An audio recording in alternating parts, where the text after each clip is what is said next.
Halo, halo Polacy, rodacy, z tej strony Ania Tomczak, Globe in the Hat. No i przepiękna, przepiękna Indonezja. Nie uwierzycie, jak wam nie pokażę, więc już pokazuję.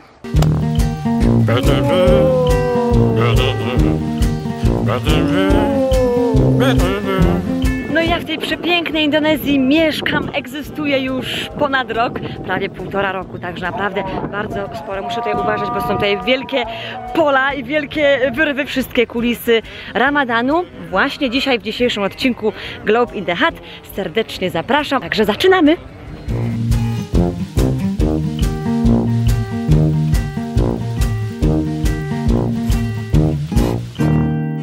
Indonezja jest bardzo tolerancyjnym krajem. Tutaj jest 5 głównych religii, czyli islam, chrześcijaństwo, czyli katolicyzm, protestantyzm, buddyzm, hinduizm, a także, słuchajcie, taka mniejszość konfucjanizm, ponieważ jest tutaj mnóstwo, czy może nie mnóstwo, ale sporo Chińczyków, którzy zakładają biznesy, więc ten konfucjanizm też tam gdzieś się przebija, prawda? No i właśnie, i też zapytacie się, jak można tak żyć, prawda? Tutaj chrześcijanin, tutaj wyznawca islamu i tak dalej, no i po prostu jak to wszystko ogarnąć? Otóż w Indonezji jest to naprawdę, słuchajcie, uwierzcie mi, możliwe. Tutaj nawet, słuchajcie, jeżeli powiedzmy, o, jakieś robaczki chodzą, Tutaj na przykład, jeżeli chrześcijanie obchodzą święto Bożego Narodzenia lub na przykład Wielkanoc, to wszyscy wtedy mają wolne, nikt nie chodzi do pracy, znaczy, no, większość, prawda, jeśli chodzi o urzędy, uczelnie wyższe, szkoły i tak dalej. Czyli to jest takie jakby red date, ja?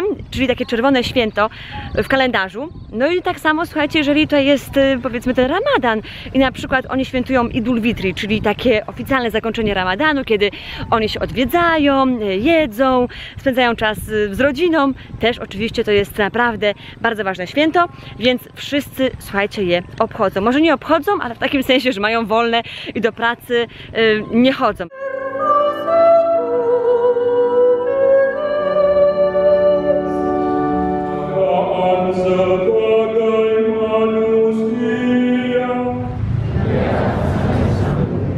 Sanggupkah saudara-saudari berjuang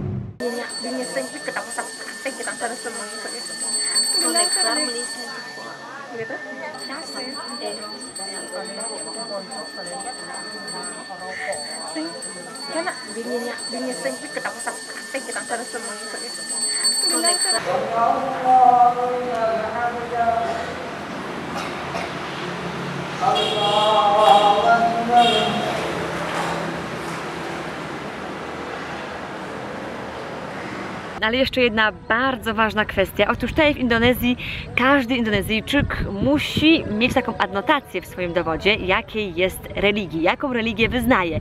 Czyli na przykład jest to islam, czy właśnie chrześcijaństwo i tak dalej. W związku z tym, jeżeli my, powiedzmy Polacy, przyjeżdżamy do Indonezji, no i ktoś tam się nas pyta, agama apa, to znaczy jakiego jesteś wyznania, no raczej oni oczekują, słuchajcie, od nas, od białych ludzi, że tak powiem, odpowiedzi katolik, czy właśnie, czy protestant i tak dalej. Jeżeli ktoś powie, że jest ateistą, nie wierzy w Boga, no to raczej powiem wam, że będą się na was patrzeć tak, z takim podejrzeniem, prawda? Czyli tutaj raczej jak się jest w Indonezji, się podróżuje, no to raczej nawet jeżeli nie wierzycie, nie wyznajecie żadnej religii, to warto coś powiedzieć. Dla świętego spokoju, dla zaspokojenia ciekawości tych Indonezyjczyków. O tak powiem.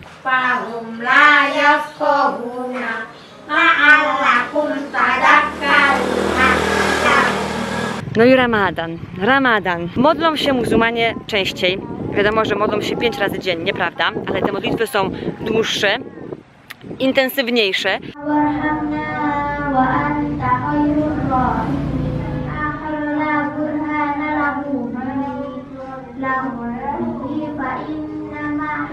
No i właśnie, no i oni zaczynają ten dzień po 3:00, ponieważ muszą oczywiście zjeść.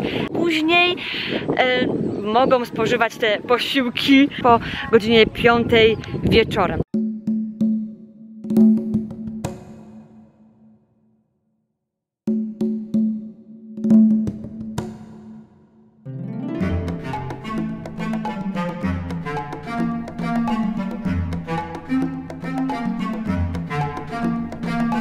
Otóż, jak przyjechałam do tej Indonezji rok temu, tak się zastanawiałam, jak to jest możliwe, że oni tak nie jedzą, nie piją i po prostu tak się ograniczają przez cały dzień, od samego rana do wieczora. No jak to jest możliwe, prawda? Szczególnie w Indonezji, gdzie jest bardzo ciepło. No może nie tutaj w Malang, prawda? Ale no w tych innych częściach. I na przykład nawet w tym pobliskim mieście jak Surabaya, czy w Dżakarcie w stolicy jest po prostu duszno, jest naprawdę bardzo gorąco, więc jak oni wytrzymują? Otóż powiem jedno, sama nie wiem. Próbowałam raz pościć, żeby zobaczyć jak to jest, co się czuje, jak to wygląda. No i naprawdę było ciężko, ale też moi znajomi mówili, że Ania, to się nie liczy, co ty pościłaś, ponieważ ty spałaś przez pół dnia. Oczywiście, że spałam przez pół dnia, bo byłam bardzo zmęczona i wykończona, więc spałam. Także naprawdę, no w moim przypadku było bardzo ciężko, ale znowu, jak się dowiedziałam, to nie jest tak, że oni po prostu na przykład powiedzmy skończyli pełnoletność, czy tam określony wiek i zaczynają pościć.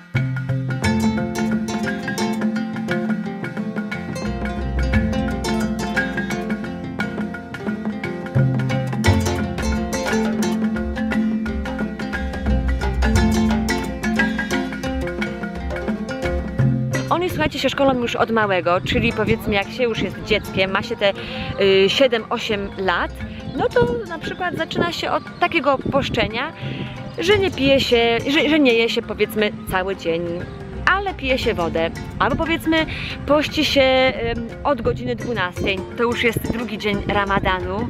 No i powiem wam, że w sumie oprócz tego, że sklepy są pozamykane i że nie można zjeść od rana do wieczora w tych ich warunkach, czyli tych takich knajpach gastronomicznych, no to tak naprawdę nie odczuwam jakiegoś takiego, nie wiem, takiej zmiany. No dobra, może troszeczkę tak, no bo oni wstają, słuchajcie, o tej 3 nad ranem, no i się modlą. No i ja mieszkam w takim jakby miejscu, gdzie po prostu jestem otoczona tymi meczetami, czyli wszystko słyszę i sobie właśnie wyobraźcie tę sytuację, może nawet ją nagram pewnego dnia, pewnej nocy, że tak powiem, no że sobie tak śpię i nagle po prostu, no taki boom, no z każdej strony, prawda, no wszyscy nawołują i tak dalej i ja nieraz się po prostu budzę w nocy i tak jejku, co to jest, prawda? Nawet po tym, słuchajcie, ponad roku mieszkania w Indonezji. Także dalej to jest, no szczególnie tutaj właśnie w trakcie tego Ramadanu, gdzie po prostu, no oni się, jak mówiłam, intensywniej modlą.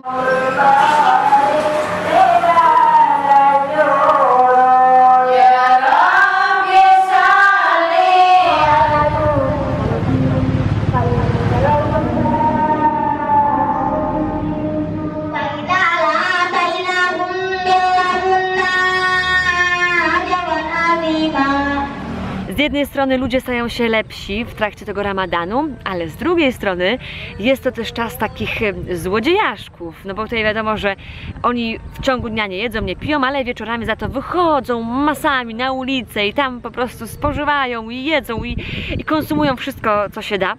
No a słuchajcie, złodzieje wykorzystują sytuację i tutaj mach i portfelik zabrany i tutaj kurczę telefon i tak dalej. Nawet moja koleżanka z Rosji, która też tutaj właśnie mieszka ze mną, rok temu, słuchajcie, została ukradziona. Ktoś jej po prostu skubnął telefon.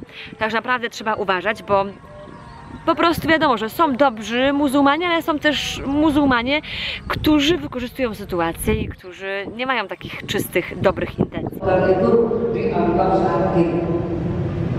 Bagaimana menyehatkan jika itu tujuan yang sempurna? Tujuan dalam beribadah tidak lain adalah hanya seperti awal yang.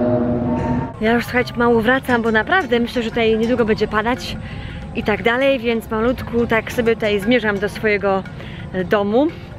Ale jeszcze chciałam właśnie wam powiedzieć o jednej ważnej kwestii. Wiele osób pyta się i tak zastanawia się, jak to właśnie jest z kaloriami, no bo oni przecież nie piją, nie jedzą przez cały dzień. Czy to jest po prostu zdrowe? Moi znajomi, którzy poszczą i nie jedzą całymi dniami przez ten cały miesiąc, bo jak wiecie, Ramadan trwa przez cały miesiąc, oni mówią, że to właśnie jest dla nich bardzo zdrowe, ponieważ oni wtedy oczyszczają ten organizm i tak dalej i czują się lepiej. No i to są właśnie podzielone, słuchajcie, takie opinie. Jedni mówią, że tak, że w trakcie tego Ramadanu można oczyścić swoje ciało, ponieważ się nie je i ten organizm nie jest tak obciążony, no ale z kolei druga strona mówi, że raczej nie, że to, jak to przecież nie można jeść przez cały dzień, później się człowiek najada i tak dalej. I jaki jest cel w tym, prawda? Więc są dwie szkoły.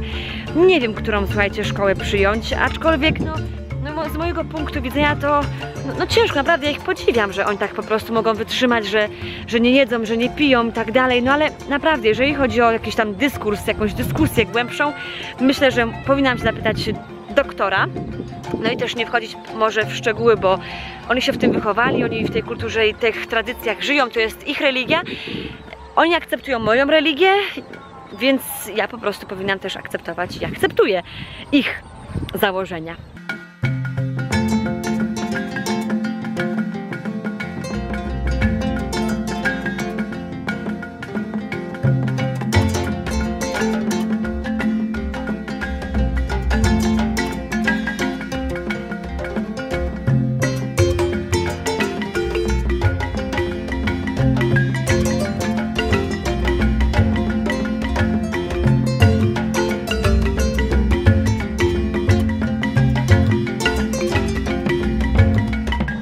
Tak też, że oni, słuchajcie, przychodzi powiedzmy ten wieczór i oni wpychają wszystko, prawda, jedzą tego tak sporo, prawda.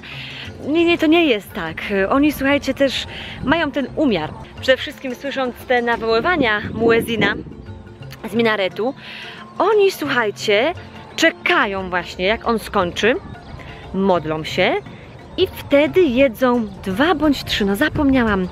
Naprawdę, teraz wam nie powiem, nie chcę was skłamać, ale chyba 3 daktyle, no i później jedzą właśnie ten ich obiad, kolację, śniadanie, wszystko, prawda, w jednym, że tak powiem, za cały dzień nadrabiają. No i tyle, oczywiście dużo piją wody i przede wszystkim też piją wodę kokosową, bo ona też te elektrolity uzupełnia, więc też jakby nawadnia ich bardzo dobrze. Selamat sore! Też słyszałam, że niektórzy tyją w trakcie tego ramadanu, niektórzy właśnie czują się tacy oczyszczeni, więc to pewnie zależy od organizmu i od tego, jak do tego podchodzisz, prawda? Bo jeżeli powiedzmy nie jesz przez cały dzień i nagle później wieczorami się napychasz i jesz wszystko, co ci dają, no to wiadomo, że się przytyje, prawda? Bo przecież to jest z takiego też racjonalnego punktu widzenia, z medycznego punktu widzenia niezdrowe, kiedy po prostu przyjmujesz naraz tak dużą ilość, prawda, kalorii. Ale oni też często, słuchajcie, właśnie jedzą w nocy, czyli to życie się raczej tutaj toczy w nocy, oni gotują, oni też kupują na wynos jedzenie i później jedzą właśnie o tej drugiej, o tej pierwszej w nocy i tak to wygląda. Tak to, słuchajcie, w skrócie wygląda. Ale myślę, że to nie jest ostatni odcinek na temat ramadanu. Naprawdę o tym można opowiadać, pisać książki, szczególnie jak się tutaj w tym kraju mieszka i żyje i obserwuje się tych ludzi, mieszka się właśnie w tym środowisku muzułmańskim.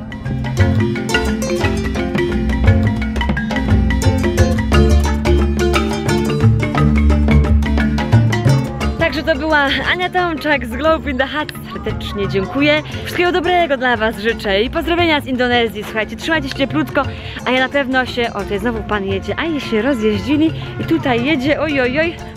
A ja, słuchajcie, na pewno odezwę niebawem, wkrótce. Pozdrawiam prosto z Indonezji, z pola ryżowego, Malang, na wschodniej Jawie. Buziaki, pa!